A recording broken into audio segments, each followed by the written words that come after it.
Hey guys, it's Nathan with Rather Be Board Gaming, and it has been a while, and some of you can probably tell what's going on already.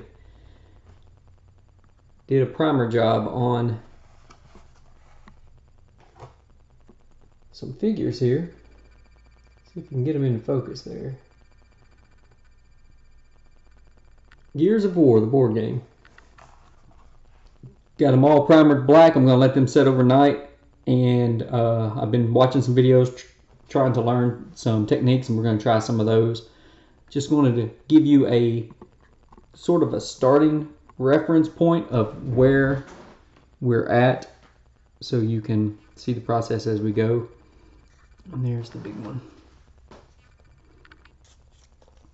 And he actually wasn't too hard to primer just because he is so open. He's got lots of cool details, but for instance, some of the heroes, this one's pretty open, but this one has lots of little nooks and crannies, so you really had to get different angles. This one as well, and then these here, getting up under there and getting the inside of their cloaks really well. Right down in here, getting up under the cloaks without touching them. I didn't want to touch the figures too much if I could help it, so I was just using the cardboard and twisting. So, yep, there's a starting point.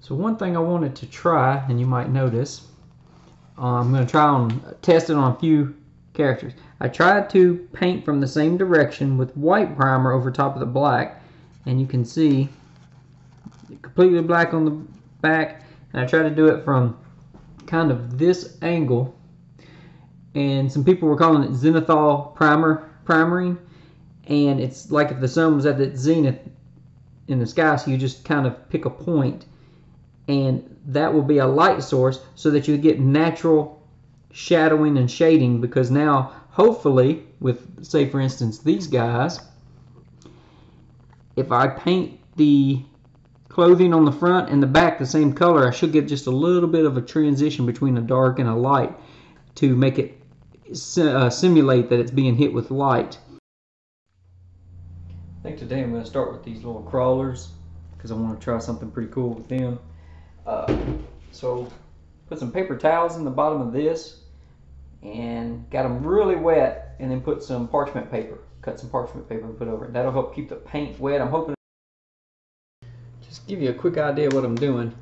So here in the back, I'm trying to make it look like it's glowing from like a fire or an explosion on the inside. And don't worry about going over the edges. That's a dark orange and then a bright yellow, because when I go back and do the metal work, it'll hide some of those mistakes. Same with the brown. I'm doing a sickly brown for like the fur, and I've seen online some people have done the whole thing's blue. They've even done red carapaces, and so you can do whatever you want. And right now I'm just doing a quick coat with the paint, and when you have a light color like this, like the yellow or the light brown or a light blue, this wet palette will really help because it'll keep that paint really thin. You can let it dry and come back and put an extra coat. And I have some here on his finger. It don't matter, the claws, because I'll paint over those with a lighter color later and you won't tell it. Okay, so I had to take a little break, and the paint is still very wet, thin, easy to mix. I like it. So I mixed light blue, and then I added some of that yellow that was sitting there, and I got me this really cool looking, don't know if the camera's gonna pick it, but it's a sickly looking green right there. And I'm going for this kind of look. These creatures are, I've seen lots of people do it differently online, but it did look like in some places they had like some fur, so I just went ahead and did that, this weird brown, and then I did a sickly green for some of the skin and some of their claws, and I will go back later and touch up. I'll do probably some white, or maybe some white, might darken that white just a little bit and do some claws and some teeth on them, and then do some highlights on their body. But that's how it's looking so far. if it'll zoom in. I got a little bit of silver color going on the metal apparatus, and we'll see if we can't get that to look a little better also. And it's not focusing good. So I'm finishing up the green on the last one of these, and if you notice, making some mistakes there, getting the paint on the base. No problem, I got a clean brush, I just get a little wet, and then I just paint off, rub off the paint that I don't want while it's still kind of wet. Just dab it off of the base from between his feet and claws and all that, and go up under there. There we go. Doesn't have to be perfect. I'm not worried about it being perfect because I am not a very good painter. That's why I'm wanting to share this with people. It'll inspire me, maybe inspire you, which will get you painting and put stuff online for me to watch and get me more inspired, because I have plenty of games that I need to paint. A little bit of smooth, nice looking color is always better than no color. Get you a decent little color scheme going. Doesn't have to be great. These are not trying to be award winners. Okay. Alright, we're going to let that dry, and we'll try to do some more touch-ups and highlights and stuff like that on them, see how they look. Don't know if the camera's going to pick it up. Let's see. So I took some brown straight out of the bottle, unaltered, and I got it as thin as I could, and I used it just to do some highlights there and on the shoulders. So now we have like a two-tone effect. Looks pretty cool. I wish I didn't have such a perfect little line there, but yeah, it looks pretty good. We're going to do something similar with the green, and then do some highlights on the rest of it. Starting to lose the outside light, and it's making it hard to see. Okay. So I took some green and thinned it out and rubbed it up under the arms and legs and up under the back there, just to get a little more color saturation, like blending effect. It's not going to be great because it's a small model, it's hard to reach, but it looks pretty cool. And then I got the teeth, I did just straight white, and then the claws ended up, especially on camera, geez, they're bright. I tried to get them very diluted. Yeah, now these look better. Those look better. You can still see some of the green underneath. And then I tried to edge this with a little bit of white to give it a sheen. It did not do good, so I'm going to go back and repaint that to tighten it up. But the teeth look pretty good, and I got a little bit of green up underneath it just to give it a little bit of like a shadowing effect. I should have painted, what I should have done is painted the dark green first and then come back over with the light on top as highlight. So I'm going to get my brush wet and kind of mix those a little bit and try to fix this one. We'll see how it looks. So my wash didn't do as good as I wanted. I do have some nice highlights on some of them, but on others it didn't do as well, and it just left like a gray smear.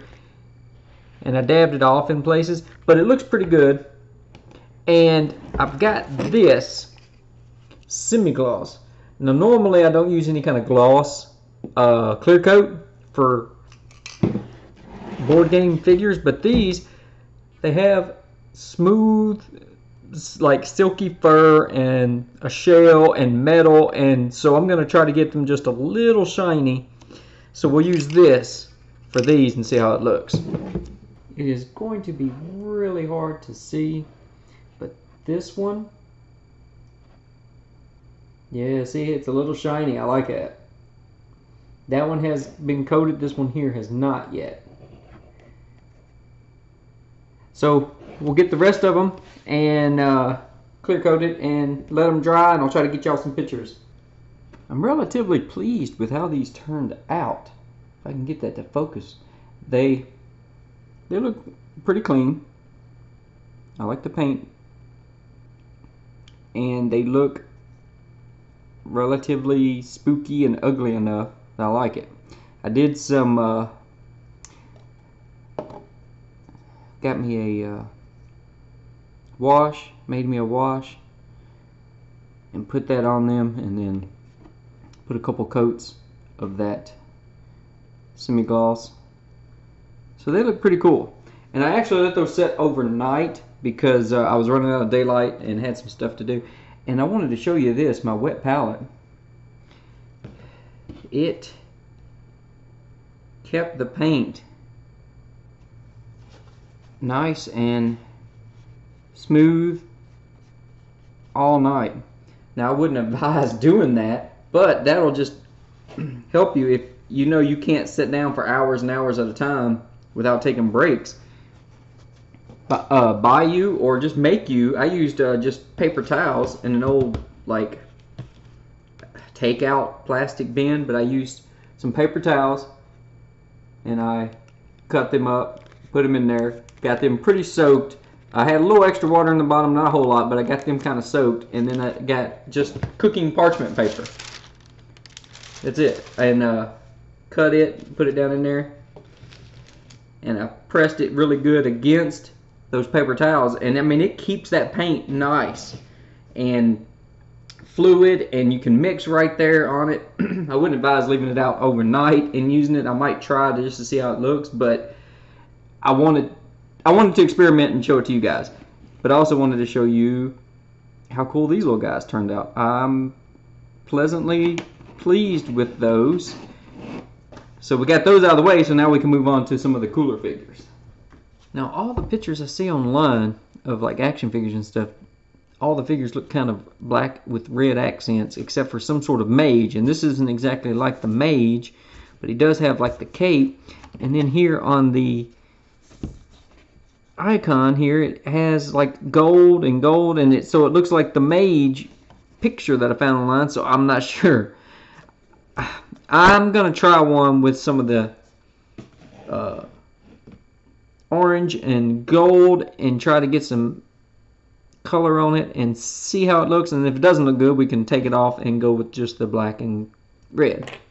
So this is what I got so far. I went ahead and did their skin, an undercoat of just straight brown, and then we're gonna go back over it and try to do some highlighting with this sick greenish blue color. I think it'll make it look real cool, and that orange does look pretty cool, but the orange it just won't paint good, so I'm gonna have to do another coat or two and then go back and do some some yellow highlighting. And I need to touch up on the armor on this chest there, and then we will look at it, see how it looks. Okay, be back. It is looking pretty cool. So I got kind of like leather patches or whatever. I kind of just pick and choose, and back here I have some tassels, and I did them in that gold color and left the orange as a highlight or as a base. And I think when I go back with a wash over it, it'll darken it all up and it'll look pretty cool. And I got the skin, got that sickly looking color over top of the brown so that there's some dark shadows underneath it coming through. And then we will work on most of the rest of this is going to be black except for like the wrappings and stuff. I might do some highlights here and there after I get stuff painted, but looking pretty cool so far. I'm really happy with it. I know it's not black and red, but I'm happy with this. So I honestly cannot remember which one at this point had the larger dose of the white primer for the zenithal effect. And to me it just doesn't really seem to work that well unless you're painting with like contrast paints, kind of like washes and stuff. So I'm probably not going to stress it too bad on future ones. I have some more figures that already have it on there, so I will paint those with it, but I'm not going to stress it. I think it's just because these are so small and my paints are not thin enough. I can't get them quite thin enough and work with them well enough, and I'm just not experienced enough to get it right. But painting wise, I think they're looking pretty cool. Did a dry brush brown over top of the wrappings. You probably can't really see it good in camera, but it looks pretty good in person. Then of course I went with some of the silver, the metallic silver paint, and did a dry brush over the guns, and just did a wash. Just went ahead and just did a basic black wash that I made over the entire thing. And what I try to do is not freak out. First time I did this, I freaked out and thought I'd ruined it. But just go down.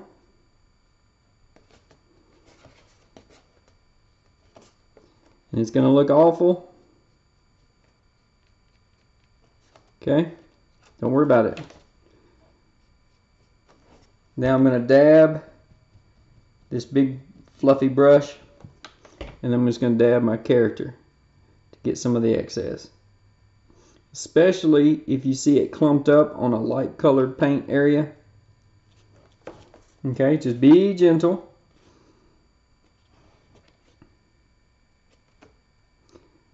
It's wanting to pool right here at the curve of the what I made kind of like a yellow ribbon. But it is losing its color in places and getting discolored. That's fine. I don't care. It's giving it depth, and see if you can see that. See over here, you got like a little bit of a black streak coming through. That's fine. So I'm just picking up some of the excess, especially on the color parts. There, that one's done. So this part's a little upsetting. If you see, his hand is webbed now. I don't know if I got a little too close to the clear coat and it clumped up, or if it just didn't come out good. This was the first one I did, and the weather is a little chilly. But that's unfortunate, but that's okay. I mean, it's not horrible, and he is a gross monster, so it looks pretty cool. The other ones did pretty well. Just remember, if you do a wash over top of some dry brushing, it will make it a little darker, and then when you put your clear coat on it, it will make your figures look a little darker. So that yellow really doesn't pop like it used to, which is fine. I knew it wouldn't. To get it to pop like that, you'd probably have to primer this in white, and I don't do no. If you did a wash, do it in like an orange and then primer it. But there you go. I'll try to get some pictures for you guys. And if you have stayed through the end of the video, I appreciate it. And I just pray you all stay safe and healthy. And just get your paints out and paint, okay? Just get them out and give it a try. All right. God bless everyone.